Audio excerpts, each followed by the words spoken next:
Bigla nga kaming natakam na kumain ng bread roll, kaya naman gumawa ako ng ganitong bread roll pero in a budget ways, guys. So, kung gusto nyo pong matuto kung paano gawin, keep on watching, guys. Ang una ko lang naman ginawa dyan ay syempre bumili ako ng tasty and then bigla namin ko nga ng ganito pa isa-isa. So, lahat kailangan ma-flatten pati yung both sides para hindi tayo mahirapan mamaya mag-rolyo-rolyo ng ating bread roll.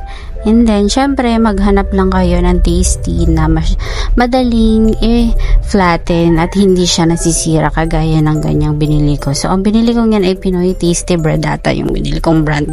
Sunod ko nga ang ginawa dyan ay naghiwa na ako ng cheese. So, ang ginamit ko dyan cheese ay Eden cheese kasi mas masarap yung cheese na yan kaysa sa ibang brand ng mga cheese.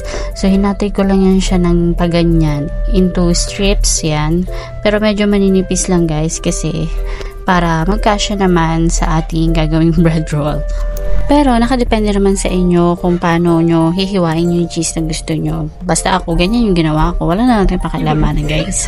Sunod naman ginawa ko na dyan, hinati ko na yung hotdog kasi syempre budget nga yung paggagawa natin ng bread roll. So, kailangan hatiin ko yung hotdog. So, nabili ko naman dyan yung isang pack lang ng hotdog. Siguro nasa mga 12 pieces siguro yan. And then, basta hinati-hati ko lang siya ng ganyan.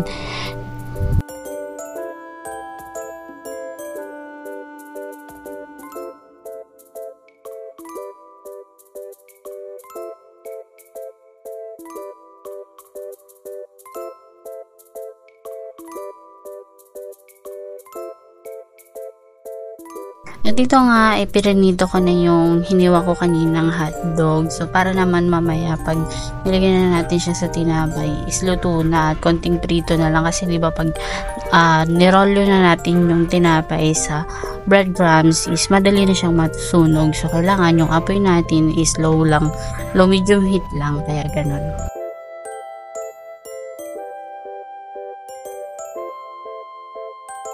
Sinunod ko na ang ginawa dito ay nagbati nga ako ng isang pirasong itlog lang dyan, guys. So, kayo ba, ano bang tawag nyo sa pag ganyan ng itlog? Isang kasi pagbabati yan. So, na-prepare ko na lahat ng mga kakailanganin sa paggawa ng ating bread roll. So, meron tayong tinapay, itlog, breadcrumbs, hotdog, and syempre cheese. So, dito nagsisimula na ako mag-roll yun ng ating pinaka bread roll. So, yan. Ganyan, guys, panoorin nyo na lang.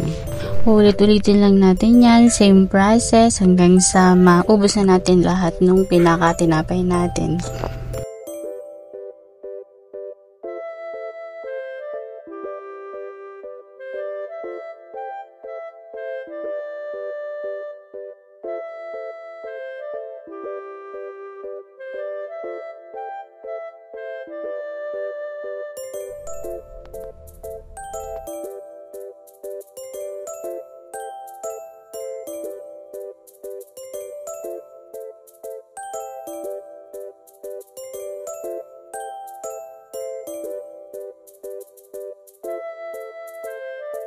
At dito, guys, kung mapapansin nyo, hindi talaga ako gumagamit ng toothpick para maging fix yung ating pinaka bread roll kasi talaga namang basta maayos lang yung pagkaka-roll nyo sa ating tinapay, hindi naman yan basta-basta mabubuwag.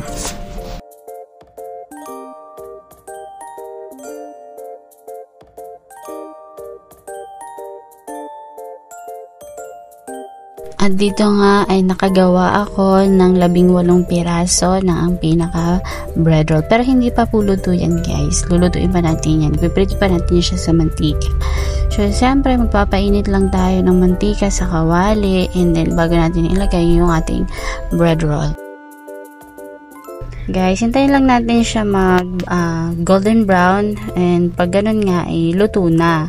So, same process lang, ulit-ulitan lang natin yan hanggang siya ay maluto lahat.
And ito na nga guys, naluto ko na lahat ng ating bread rolls. So ayan, kitang-kita nyo naman guys, munti ka pa masunog yung isa.